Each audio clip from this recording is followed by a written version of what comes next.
friends, thanks for joining me today. Helen here. As you can tell, no more beautiful Cornish background. We're home. Today's layout is for 30 Day Sketches Series 19, and it's day 1 sketch by Sarah Christensen. Love this sketch, love a grid. And this is grid with a bit of a tweak with the instax frames. The instax frames going in lots of different directions. I've done them in 2 directions, but you'll see when we get to that. I've used October 2022 Hip Kit Club.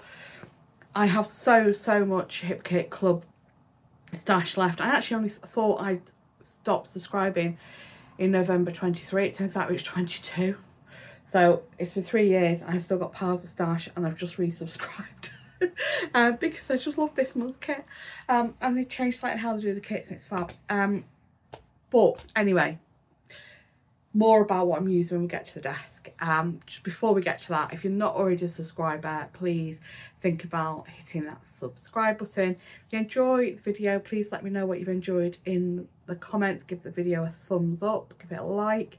Not sure what to say in the comments, just pop an emoji for the sake of engagement. This layout is day 2 from Cornwall.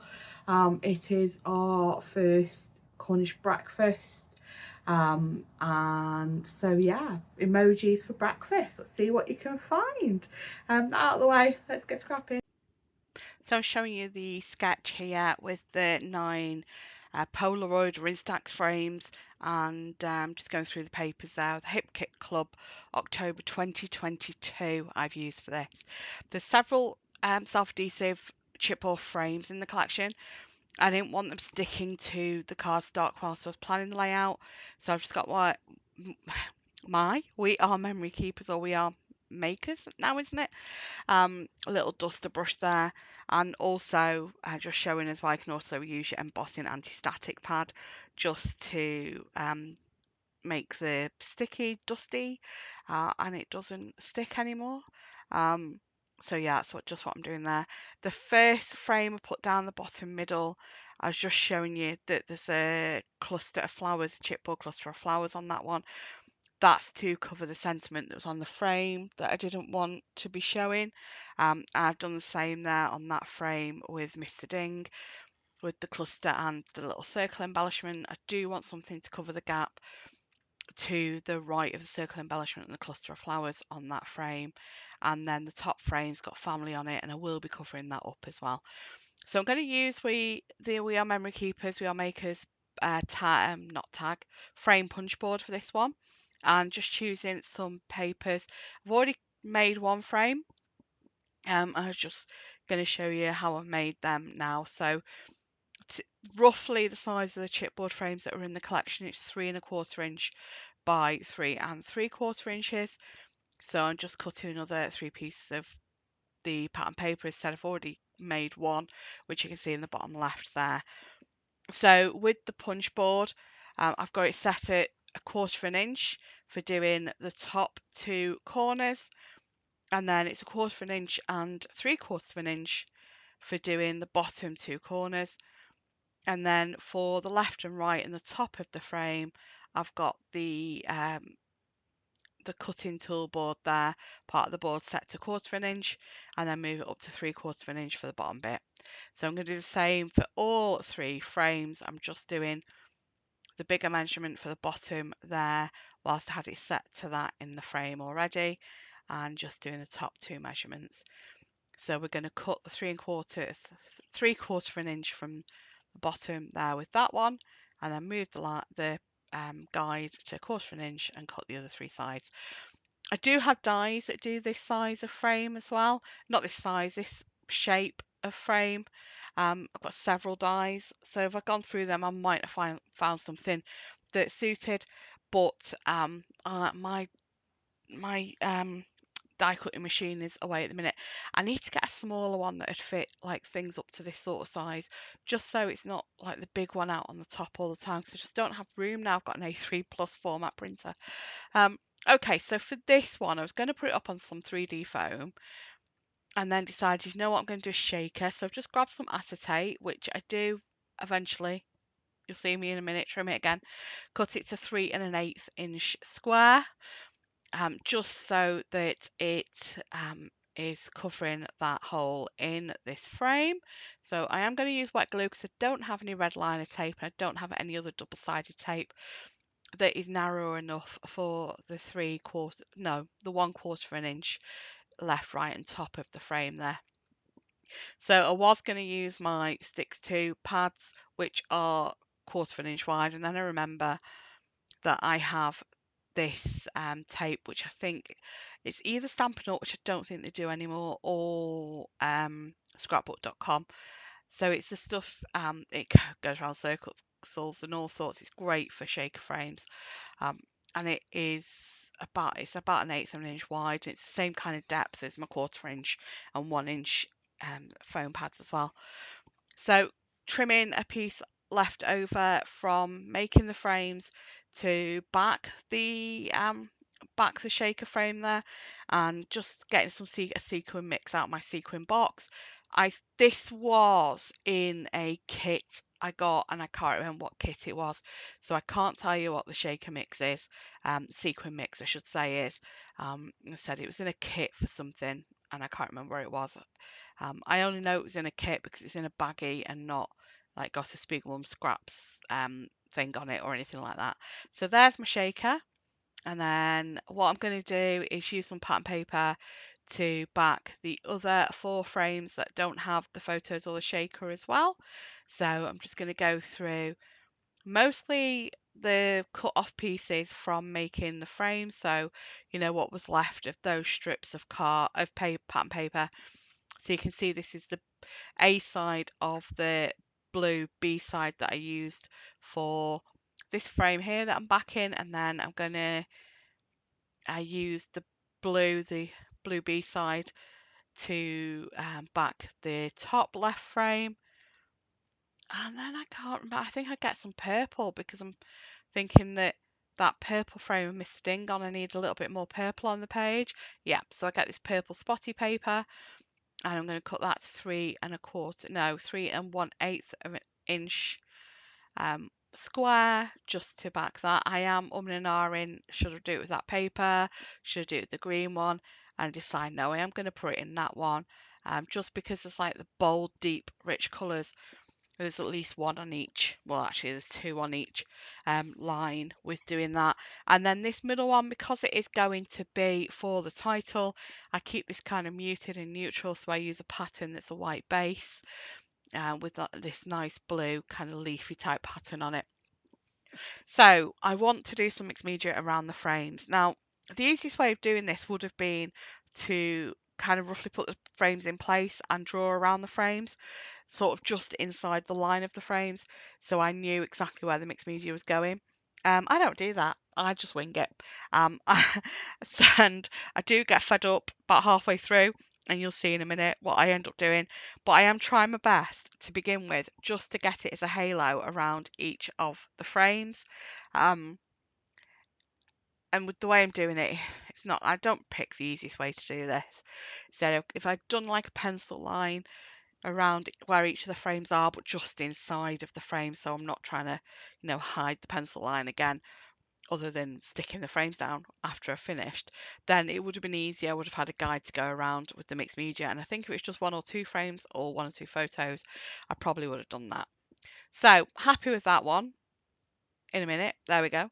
I'm going to move on to the next one, try and get it so there is a gap between the peach between each of the frames. It's a Lindy's Magicals that I use, and it's something peachy or peach something. I can't remember what it's called, and the pot's at the other end of my desk. But yeah, it's a peach Lindy's Magicals, Lindy Stamp Gang Magicals that I'm using. Use it, and that what I'm using now, the packaging, I'm just crumpling up a piece of packaging, so I'm it's a little bit more controlled than doing just a straightforward packaging technique, which in hindsight it's much quicker if I just started with that. But yeah, try my best just to have a gap between each of the mats, the inky mats for each of the frames. So I completely messed this up now. I tipped too much powder into the ink, into the water, and it gets very, very dark. So because it's got so very dark, I do mix a little bit, like add a little bit of it to the ones I've already done. So I've just not all of a sudden gone really dark. I was trying to pull some of the powder out and decide that's just not a good idea. It's not going to work. So I'm just adding more water to try and um, dilute it down a bit and get back to that paler peach. It's just too much pigment. The mica's amazing and it's very, very shimmery, but it is too much pigment for it to have the peachy colour that I had originally. I do separate a little bit out with a little bit more water to give it make it a little bit paler, and that's what I'm doing there. And you know, taking bits out of the darker bit of the um, ink in the middle, ink paint in the middle, and then adding some more water to then dilute it down again. So I've got different shades of it going all along. And then I get to a point where, you know what, this just isn't working for me. I'm having to go back into with these frames when I'm not 100% sure I'm getting it right. I'm just going to cover everything back up. So it's just going to have like this frame around the whole thing with colour patches of white in between randomly with no rhyme or reason. And you know what? It looks like a hot mess, but when everything's down, it's all said and done. I'm really, really happy with it.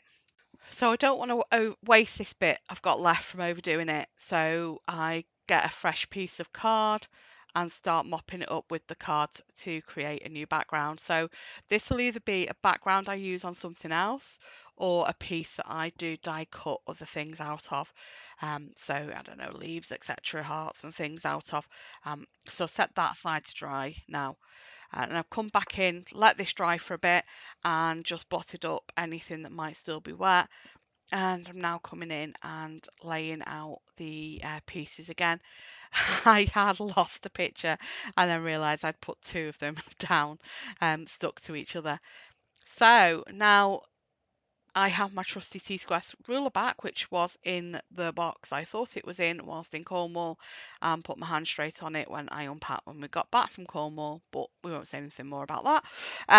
I can now make sure my grids are lined up. So I've got that frame that's in the centre, as close to the centre as I can judge it to be, and now I'm just making sure that these two photos are on a centre line as well. Explanation about the shovel. So the Cornish pantry, it's at the gold centre. It's Porthleven, not Porthleven, Perranporth. It's Perranporth Redruth. It's on the road between Perranporth and Redruth, and Cornwall Gold. And it's a lovely place to visit actually. And they have this gorgeous cafe called the Cornish Pantry. And they do this really touristy thing where on their breakfast, because it's an old tin mine, and gold had to do with gold and things, they serve you breakfast on a shovel. It's a choice. You can ask for it on a shovel or you can have it on a plate. I like to, first breakfast of the holiday, the whole touristy thing. I mean, I used to do this when I lived down there having a shovel. So um, but yeah, the whole touristy thing, I have it on a shovel at least once. Mr. Ding thinks it's really pretentious, rolls his eyes, thinks it's just the worst possible thing to do. There's no need for it. Just get a plate, woman. But no, I have it on a shovel. So that photo middle right is my shovel with my breakfast on. Mr. Ding only ever gets it on a plate. Yeah, so and also he was really fed up. I mean, this is only like day two, and he's already fed up of me shoving a camera in his face whilst he's eating. There are photos which will need to be censored later in the week of his reaction to me going smile when we're in a cafe. So yeah, he's not impressed with me constantly taking pictures. So Anyway, back to what I'm doing. This is the embellishment pack from the October 2022 kit, and I'm just going through. I've pulled out some pieces that I definitely want to use, and they're just sat on top of the layout at the moment. There's a few other pieces that I thought might work, but I've left them in. I've just sorted them into types of embellishments on those trays, so it's easier to find when I do, even when I do come back to trying to find something else. The alphabet, the thicker, not thicker, the puffy alphabet that came with this collection is just absolutely gorgeous. There's these larger letters, which are, I think they are green, um, and then the smaller ones that are in blue. So I really like the fonts as well. I think they really work together for a multi-font title. So I'm just spreading pantry out a little bit more there so I can get the and Cornish across in the same width as pantry, because I wanted it all just on 2 lines. And then I decided that I wanted this kettle or coffee pot. We have coffee with breakfast. I drink tea the rest of the day. Mr. Ding drinks coffee all day, but I drink coffee with breakfast. So we're going to say it's a coffee pot and a teacup and a coffee cup. Seeing as I drink flat white, which is Australian coffee. It's kind of halfway between a latte and a cappuccino.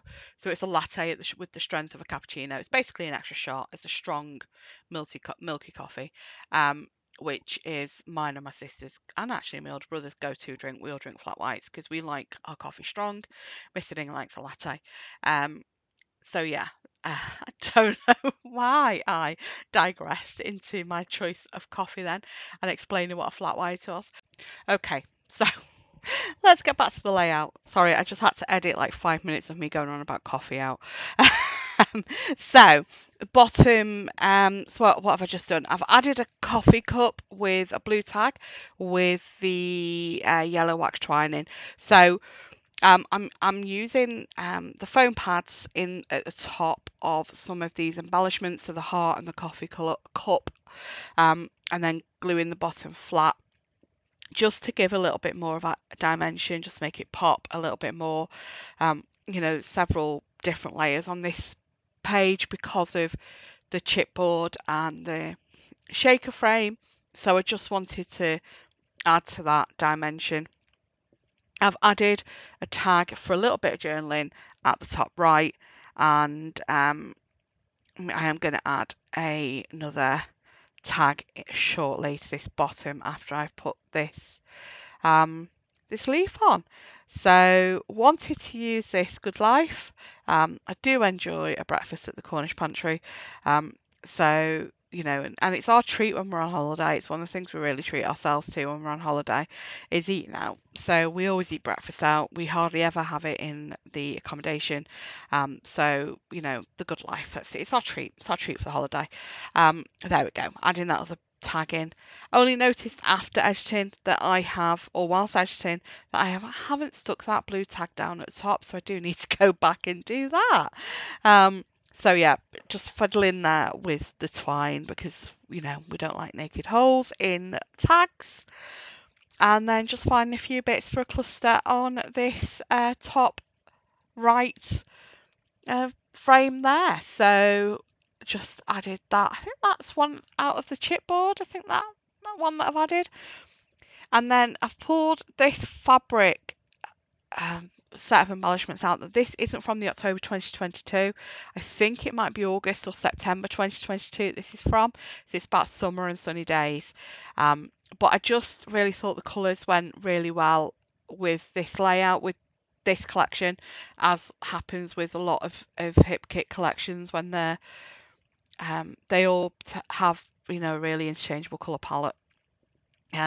Just added that tag there to cover that gap, that white space or trapped space that I didn't like to the left of that flower cluster, and then just getting a third of the fabric embellishments on there. So that's it. Thanks so much for watching. Loved this sketch. Thank you, Sarah. Sarah Christensen it was that did the sketch. And please check out the playlist. I have it in the description below. And other than that, take care. Have a great day. Bye bye.